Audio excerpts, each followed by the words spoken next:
tarda. Avui us parlaré sobre la campanya de vacunació de la grip d'enguany que ve marcada per l'epidèmia de Covid-19. Insistir sobre la necessitat que es vacuni la major quantitat de gent possible.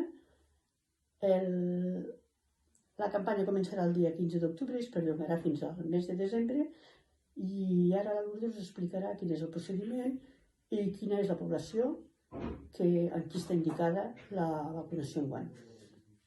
De risc que cal vacunar persones majors de 60 anys o igual, i sobretot persones que estiguin en institucions tancades, persones menys de 60 anys amb gran risc de complicacions, com poden ser malalties cròniques, diabetes, etc.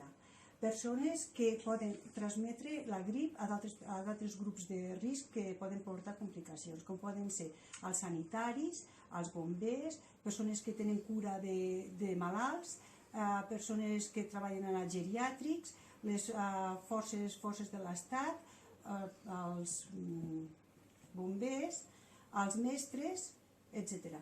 També és important les persones que treballen amb granges de porcí i aviram, tant pot ser com domèstic com salvatge.